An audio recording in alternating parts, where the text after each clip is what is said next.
결국 선거의 가장 큰 이슈는 경제거든요. 근데 지금 경제가 좋아질 가망성이 없으면 여당한테 불리하지 왜 야당한테 불리해.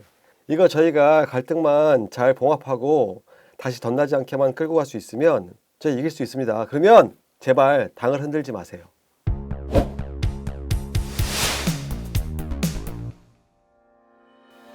자, 오늘의 쓴소리 상사 시작하겠습니다. 오늘은 당에 여러 가지 일이 있고 뭐 공천 관련 일도 좀 있고 그래서 저도 밖에서 일을 보다가 부지런히 들어와서 이렇게 녹화하고 있습니다. 그래서 제가 오늘은 또 혼자 하게 됐습니다. 사실은 혼자 하다 보니까 좋은 게 좀 있더라고요. 하고 싶은 말 다 할 수 있고 뭐 패널 분들 눈치 안 봐도 되고, 사실 눈치 주시는 패널 분들은 없었는데 또 제가 또 진행을 하다 보니 옆에 패널 분들이랑 좀 맞춰드려야 될 것 같기도 하고 아닌 것 같기도 하고 좀 그런 고민이 있었는데, 혼자 하면 가끔 이렇게 혼자 하면 좋긴 좋더라고요. 자, 그래서 오늘은 혼자 하고 싶은 말을 좀 짧게 해보도록 하겠습니다. 어저께 오후구나, 녹화 날짜로 3월 17일 15시에 오세훈 현 서울시장께서 국민의힘의 공천 신청을 마치셨습니다. 근데 참 뭐 늦었지만 좀 다행스러운 일이라 생각을 하긴 하는데, 그냥 공천을 신청하셨으면 그냥 후보자답게 행동을 하셨으면 좋겠어요. 당을 흔들거나 자기 입맛에 맞게 뭐 선대위를 꾸려달라고 한다거나, 네, 이런 얘기들은 이제 그만하시고 선거에 집중하셨으면 좋겠습니다. 뭐 장도혁 대표가 무슨 지원 유세를 가면 받을 거냐 이런 질문에 부시장님께서 대답을 좀 못 하시는 것 같긴 한데, 아니 뭐 공천 신청까지 하신 마당에 계속 갈등을 유발시키는 발언들은 조금 자제를 해주셨으면 좋겠습니다. 왜냐하면 다들 당원들이 안타까워해요. 그래서 오세훈 시장님이 공천을 받으실지 안 받으실지는 제가 잘 모르겠어요. 경선을 해야 될지 아니면 공천관리위원회의 판단이 어떻게 될지 모르겠지만, 그래도 당원답게 당을 더 흔들지 마시고 선거에 집중해 주셨으면 좋겠습니다. 뭐 이런 얘기 하려고 시작을 했고요. 그리고 저희가 뭐 지방선거 뭐 얼마 안 남았는데, 당 지도부와 뭐 친한계라 불리는 일부 의원님들 사이에서 갈등도 있고 하지만 이제 그만 흔들리고 선거만 앞으로 보고 갔으면 좋겠어요. 그리고 저희가 패배감에 벌써 젖을 필요 없잖아요. 아직 시작도 안 했는데, 공천도 이제 시작이고 시작도 안 했는데 좀 할 수 있다라는 의지를 가지고 갔으면 좋겠어요. 저희가 지금 물러날 곳이 없어. 물러날 곳이 없으면 퇴로가 막혔으니까 이제 사고 칠 준비라도 좀 해야 되는 거 아니에요? 나쁜 의미의 사고가 아니라, 자 이제 우리 한번 뭉쳐 사고 한번 쳐보자, 뭐 이런 의미의 사고입니다. 그래서 아니 최선을 다한 다음에 후회는 늦지 않아요. 지금 뭐 벌써부터 패배감에 젖어가지고 우리가 뭐 이렇게 해야 이기느니 저렇게 해야 이기느니 이런 거 말고, 자 이제 공천이 시작됐으니 공천을 받으신 분들 최선을 다해서 준비하시고, 아니 왜 아니 지금 이 정부가 그렇게 훌륭하게 일을 하고 있는 게 아니에요. 뭐 전 정권 얘기해서 좀 그렇지만 문재인 정권 임기 마칠 때까지 지지율이 꽤 높은 수준을 유지했었거든요. 근데 돌이켜 보면 이 나라 경제 이렇게 망가뜨린 건 문재인 대통령이었어요. 코로나 이긴다는 명분하에 자기들 배불리고, 여론조사를 제가 정확하게 잘 알지 못하지만 여론조사는 돈 내는 사람의 입맛에 맞게 어느 정도는 할 수 있어요. 질문지 바꾸면 되지. 그래서 이런 생각을 하다 보면 우리가 꼭 질 것 같지 않거든요. 그러면 자신감을 갖고, 안 되면 말고, 우리가 지금 후퇴할 때도 없고 잃을 것도 없는데 좀 더 앞으로 가보면 되지. 한 발짝 한 발짝 더 가다 보면 이길 수도 있는 거 아니에요? 왜냐면 제 생각인데, 우리 당 지지율이 뭐 20% 이런 얘기 하는데, 그럼 오늘부터 1%씩 올리면 100% 되는 거 아닌가? 뭐 50%, 60% 넘지 않을까요? 0.5%씩만 올려도. 이제는 더 이상 싸우는 모습은 자중하시고 정책과 미래로 승부하셔야죠. 자, 다시 말씀드립니다. 우리는 퇴로가 막혀 있습니다. 더 물러날 곳이 없어요. 그러면 사고라도 쳐야죠. 이 선거 기간에 뭐 50일, 60일, 70일은 이 기간 동안 정말 많은 일들이 시시각각 일어나고 상황이 계속 바뀌어요. 아니, 지금 뭐 우리가 거시적으로 볼 수 있는 건 주식밖에 없는 것 같은데, 뭐 오늘 그 아까 속보 뜬 거 보니까 결국 비축류도 풀어야 된다고 얘기하던데 경제 좋은 거 별로 없어요. 그러면 결국 선거의 가장 큰 이슈는 경제거든요. 근데 지금 경제가 좋아질 가능성이 없으면 여당한테 불리하지 왜 야당한테 불리해. 이거 저희가 갈등만 잘 봉합하고 다시 덧나지 않게만 끌고 갈 수 있으면 저희 이길 수 있습니다. 그러면 제발 당을 흔들지 마세요. 제가 생각하는 그 가장 좋은 정치는 실력도 아니고 능숙함도 아니고 진심에서 나옵니다. 진심만이, 국민을 위한 진심만, 국가를 위한 진심만, 이 진심만이 저희를 이기게 할 수 있습니다. 그만 싸우세요. 뭐 얼마나, 이러니까 우리 당이 맨날 기득권 정당이라는 얘기를 듣는 겁니다. 공천해주고 자기 기득권 챙기고 이익 챙기고, 공천해주고, 또 제가 서울시에 살고 있으니까 서울시 공천에 대해서 할 말이 진짜 많은데 안 하는 이유는 아까도 말씀드렸지만 갈등을 유발하지 않기 위해서 합니다. 서울시 공관위원 그 정도 인맥으로만 꽉꽉 채워 놓으시면 공정한 공천이 나올 수가 없음에도 불구하고, 그래도 그분들도 상식과 공정이 몸에 배어 계신 분이라 생각을 하고 정당한 공천을 바래 보겠습니다. 지금 그 이란에서 엄청난 일들이 벌어지고 있죠. 미국이 뭐 수십조를 쏟아부어서 이란을 때려 부시고 있고, 이스라엘은 지상군이 들어간다고 하고, 그리고 트럼프 대통령이 우리를 비롯한 5개 나라의 군사력을 좀 파견했으면 좋겠다고 얘기도 했고, 근데 그게 쉽진 않을 거예요. 근데 이제 군대 얘기 왜 하냐면, 우리가 12.3 비상계엄이 있은 이후에 지금 해군참모총장이 없어요. 해군참모총장으로 진급을 시키신 분이 이재명 대통령이신데, 전 해군참모총장이죠 이제. 그분이 계엄에 관련이 있다는 의혹만으로 날리셨어요. 지금 해군참모총장이 없어요. 근데 어저께인가 그저께인가 그 국방위원회 질문에서 무슨 병과학경장들을 민간인으로 채우겠다는 얘기를 하신 적이 있어요. 그래서 속으로, 와, 군인들을 가르치는, 군인이자 군인인 학생들을 가르치는 학교의 학교장들을 민간인으로 세우면 군에 대한 이해가 있을까? 제가 그래도 이렇게 방송에 나와서 저 방송 좀 했어요 라고 얘기하는 이유는, 제가 99년에 입사했으니까 지금 27년, 28년 정도 제가 방송을 하고 있거든요. 그러니까 제가 방송이 조금 보여요. 근데 민간인들이 병과학교에 가서, 물론 그분들도 뭐 군대 다녀오셨겠죠. 뭐 26개월이 됐건, 저처럼 26개월이 됐건, 어쩌면 30개월이 될 수도 있고 36개월이 될 수도 있고, 어리신 분들은. 근데 그분들이 군에 대한 이해가 있을까?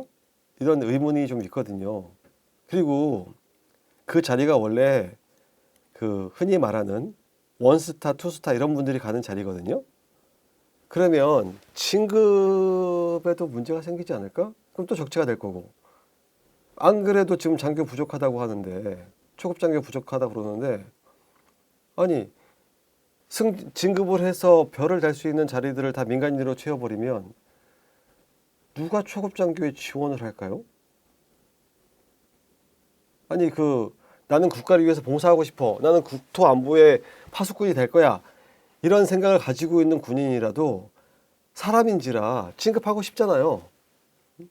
그리고 자기의 능력을 출중히 보여주면 소대장하고 중대장하고 대대장하고 연대장하고 사단장하고 이게 목표인데, 그 자기의 그 안위를 위해서일 수도 있지만, 국토의 안위라는 거, 국가의 안보를 지킨다는 게 그 실력이 검증된 사람, 능력이 검증된 사람이 올라가야 되는데, 무슨 평가학교장들을 민간인으로 채우겠다고 그래요? 아니, 그만큼 군에 지금 사람이 없어요? 이건 되게 민감한 얘기일 수 있긴 한데, 그 계엄에 예를 들어서 뜻을 같이 하지 않고 행동을 같이 하지 않았어도 왜 군인들이 그 계엄 버스에 탔는지 생각을 해보신 적은 있을까? 근데 그분들이 어쩌면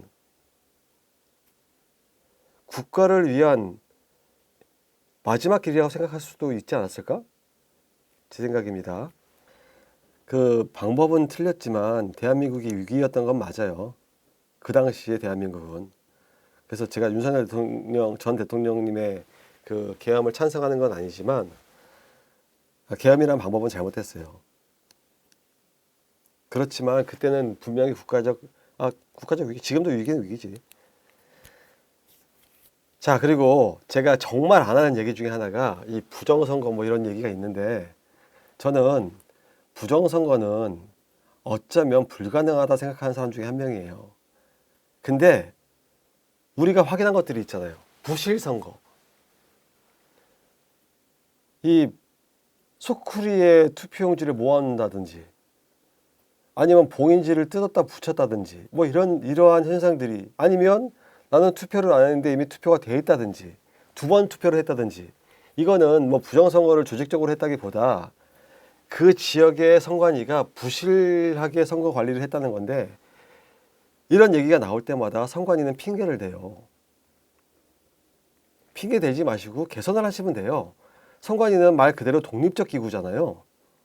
독립적 기구니까 자기 아들, 딸, 친인척 다 갖다 넣어도 감사 받고도 아직 그 사람들 근무하고 있잖아요. 뭐 이게 약간 그런 느낌이네. 뭐 얘기는 안 한다 오늘은. 우리 한동훈 전 대표가 검찰에서 윤석열 대통령의 후광을 얻고 승승장구하니까 그 부인이신 진은정 변호사가 아마 국제 변호사일걸요? 그분이 김앤장에서 별로 하는 일 없이 상당히 많은 연봉을 받아가셨다고 하는 얘기를 듣다가 거기 계셨던 여성분들이 다 그랬어요. 와, 남편 잘 만나면 몇십억을 그냥 뭐 연봉으로 받는구나, 뭐 이런 얘기들을 하신 적이 있거든요. 근데 그거 똑같네. 그만 여기까지 하겠습니다. 오늘 녹화 날짜가 수요일이거든요. 3월 18일 수요일인데 3월 16일 날 아침에 그 뭐 저랑은 결이 좀 다르지만 그 이게 왜 그 보수 유튜버들이 장동혁 대표의 지지 시위? 지지 집회라고 해야 되나? 그걸 했어요. 그래서 저희가 참여하는 건 좀 그렇고 저희가 가서 촬영을 좀 해왔습니다. 얼마나 사람들이 많이 모였는지, 어떤 일이 벌어지고 있었는지. 그래서 제가 오늘은 짧게 할 거기 때문에 이게 끝나고 저기 후반에 한 몇 분 정도 그 영상을 보여드릴 계획이에요. 근데 물론 장동혁 대표, 저도 이제 그 결은 같아요. 당원이 뽑았으면 장동혁 대표 그냥 믿고 따라가 보자. 지금 우리가 빠꾸할 데가 어디냐? 뭐 빠꾸라는 표현 좀 죄송합니다. 후퇴할 데도 없고 물러설 곳도 없고 결국은 여기서 죽기 아니면 까무러치기로 덤벼야 되는데, 우리가 지금 계속 당원도 아니신 분을 등에 업고 계속 당을 흔드시는 분들이 계셔서 그래서 답답해서 자꾸 말씀을 드립니다. 이미 지방선거까지 당대표 바꾸는 거 불가능해요. 다 아시잖아요. 그 맨날 그 장동혁 대표님 그 비토하시는 분들도 아시잖아요. 그러면 그냥 따라가 보세요. 어떻게든지 단결된 모습을 보여야 국민이 우리를 믿고 당원이 그 지도부를 믿고 갈 거 아니에요. 그래도 요즘 보면 우리 당 지도부 발언 되게 자제하고 있는 거 안 느껴지시나요? 그게 하나를 양보하면 2개 양보하라고 하지 마시고, 하나를 양보를 받았으면 본인들도 더 달라고 요구는 하지 마세요. 이게 당원들이나 국민들이 볼 때 한심스럽거든요. 아니, 그리고 이게 제가 이제 서울시에 살고 있으니까 서울시당을 제가 제일 얘기를 많이 듣고 있으니까, 서울시당 시의원 선거, 구의원 선거 폭망하면 배현진 서울시당 위원장 책임질 겁니까? 본인 공천은 그렇게 자신 있으세요? 제가 지금 송파에서 무슨 일 벌어지고 있는지 압니다. 배현진 시당위원장님 얘기하는 거 아닙니다. 그 국회의원 하시는 동안 그 배현진 서울시당위원장 말고요. 도움 받으신 분들 전략 공천하려고 짜고 있는 거 다 듣고 있습니다. 뭐 오해라고 얘기하셨다는데 그럼 오해가 일지 않게 하십시오. 어디 정치에 들어온 지 2년밖에 안 되신 분이 우리 당을 위해서 헌신하신 시구의원들을 그렇게 홀대를 할 수가 있습니까? 그분은 그 배현진 서울시당 위원장의 흔히 말하는 꼬붕으로 알려주신 분이잖아요. 그러니까 배현진 서울시당 위원장이 욕먹는 거고. 참겠습니다. 근데 더 나가시면 저 다 터뜨릴 겁니다. 웬만하면 참게 해주십시오. 오늘은 제가 막 뛰어들어서 혼자 준비하더라고 하고 싶은 말 많은데 이게 사실 이게 그것도 그러네. 혼자 하는 게 좋을 때도 있지만 옆에서 받아주시는 분들이 없으니까 말을 길게 진행을 못하는 게 맞긴 하네. 여하튼 이제 그만 싸우고 지방선거 합시다. 오세훈 시장님도 이제 그만 흔드시고요. 그리고 이미 그 공천 여기저기 받으신 광역단체장님들 열심히 뛰어주시고요. 이 어려운 상황에 야당이 불리할 게 하나도 없어요. 왜 맨날 불리하다고 그래? 힘냅시다. 자, 오늘의 그 쓴소리상사는 여기서 맞추고 저희가 영상 보여드리고 또 맞추도록 하겠습니다. 감사합니다. 집회를 도와주시려면 들어가시면 안 돼. 이런 것들도